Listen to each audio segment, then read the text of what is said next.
I just wanted to. I thought maybe okay, there is actually other stuff that I do want to talk about.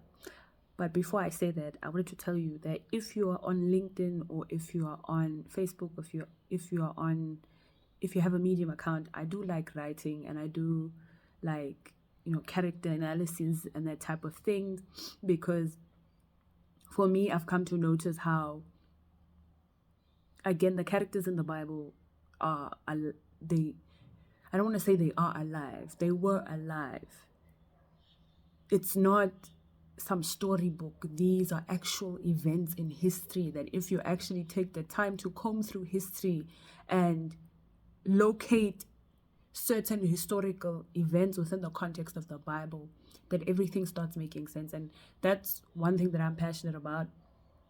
It's speaking the truth. The truth about the Bible and the truth about how God is the creator of all. He is Alpha and Omega. And this is coming from someone who needed convincing. And how all of these things played out to start making sense of the spiritual. Because I've always been a very spiritual person, but I always felt ashamed of it, especially when I became a Christian. So firstly, I had people around me who would shame me. They would call me a chakrahan, those things. So I always had an inclination towards spirituality, but there are definitely lies within the spiritual community, occult community, and all of those things. And there are people out there who have the truth. Like for example, when I used to, pardon me. So I'm just gonna stop there. So as you can see, I was recording and then I started feeling really cold. So someone pressed the button and I started feeling really cold. And then my inclination was to grab a blanket. What does that remind you of? Does not remind you of someone who went to an initiation school. I mean, if you're in Africa or in South Africa. So whenever you see someone with a blanket around them, and it's mostly men. So they gave me a person, like they've been trying to make me a man. Like I had this experience where I was at CPUT in Cape Town, like they had a new campus. And I had these two Xhosa guys come at me. And so the one was trying to hit on me. And then the other one was like, Haska, indota lena. I'm like, why are you calling me a man? So I would literally be surrounded by people who know, because these are things that are being taught in initiation schools. And there's a reason why there's a lot of shame associated with initiation schools, why everything is a secret. And it's like we keep what we do here a secret, and then we shame the people who do not come here. And then we tell them they are not men, which which boy does not want to grow up to be a man? And then obviously when you get to the initiation school and then you get sodomized and then you experience shame because you're like, I can't tell anyone about this, so I'm going to continue the cycle of shame. And the Bible tells us that where the Spirit of the Lord is, there is freedom. The number one tactic of the devil, the number one tactic of, whether you want to call it the darkness, a lack of truth, I'm going to call it the devil. God is very clear that it's the devil. And this is when we start creating fairy tales and we start acting like there's no enemy, that we start, where we're like, no, the devil is just he's just a mythical, he just represents a darkness, a general darkness. It's important to know your enemy. It's important to have an understanding of who your enemy is, because if you go to war and you don't know your enemy, what's going to happen? You're going into the war blind, and you're not going to win. You don't know your enemy. You don't even know what tactics they use. And when you read the book of Genesis, you can see very clearly how God, when the devil starts being introduced in the Garden of Eden, Adam and Eve were naked. They did not know they were naked, and the Bible makes it clear that they were not ashamed. And then the serpent comes. And this is why it's important to understand why God goes into detail through different prophets and seers. So seers are people who can read souls. Seers are people who can look into someone's soul and tell you, I see a lion, I see a dinosaur, I see a wolf, I see all of these things. Those are seers. And then you have a distinction between seers, and then you have a distinction between prophets. There are certain people who just have premonitions. That there are certain people who just dream, where, okay, through their intuition, God tells them this is going to happen. So that's the two distinctions. And it's important to have that distinction. Because seers are people who can tell you, I see a lion in her. People literally, so with me now, I'm pregnant.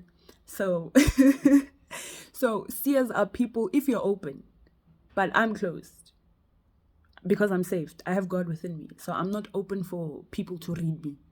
But if you're open and there's someone who's a seer and they look at you and they can say, for example, if I was open, when I was open, because I felt pregnant before I got saved, when I was open, people could look at me and they could see the father of my children in me. So that's what happens when someone is a seer.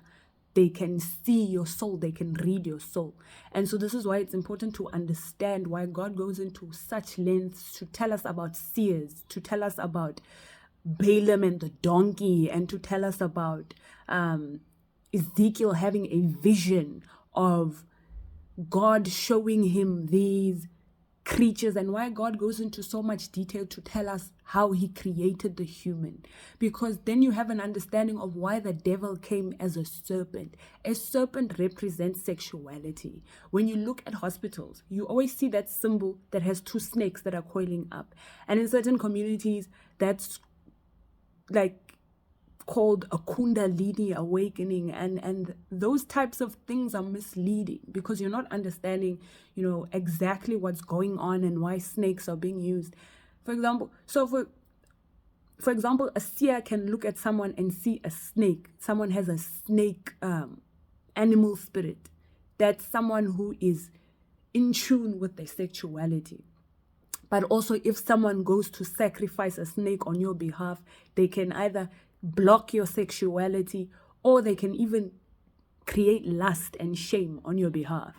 And so this is exactly why it's important for us to understand these things. And so I came on here, I was done speaking, but my spirit told me, no, you're not done speaking, you still have something to say. So if you're on Medium, I like to write, and I like showing you these distinctions through literature, because writing is one of my gifts. So through literature, I can take you on a journey to show you how the Bible is a true part of history. The Bible is not a sham. There are a lot of things that happen that try to discredit the Bible, where people will tell you, no, every king in that age could rewrite the Bible, or they could essentially tarnish the Bible. No. There are different translations of the Bible that lead away to that create room for misunderstanding. So the Old English, for me, in King James, I struggle with. So I read the New King. I study the New King James Version.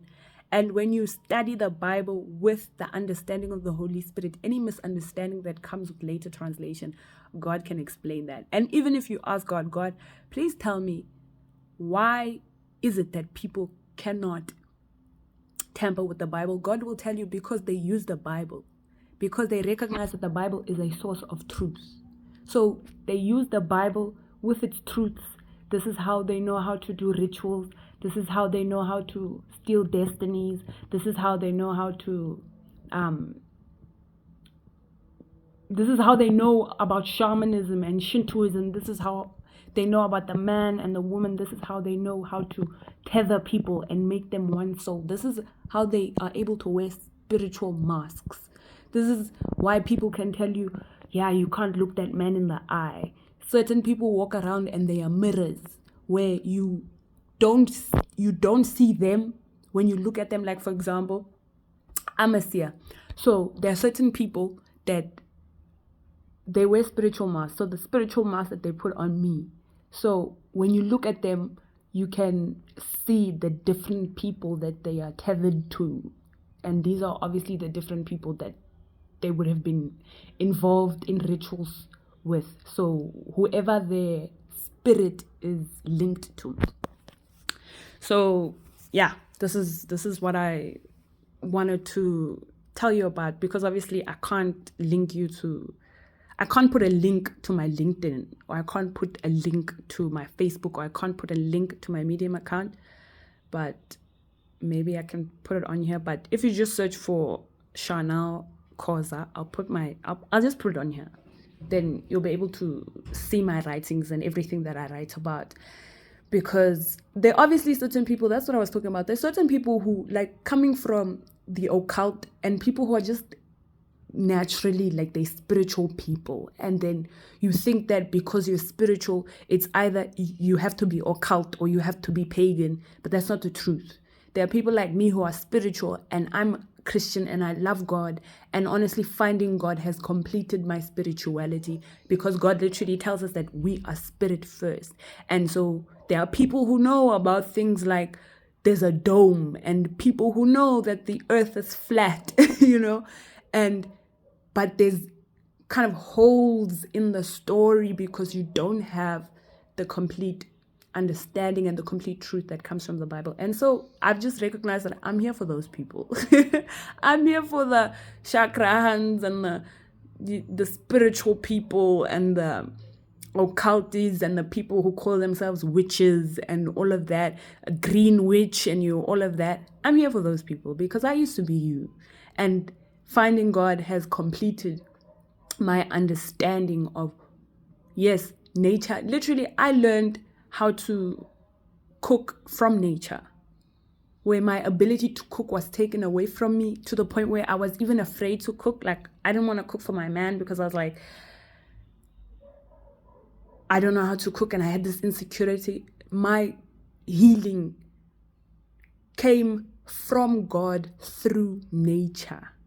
That the restoration that God has been doing in me, God has been bringing through nature, and understanding that nature, what we call Mother Earth, nature is seraphim.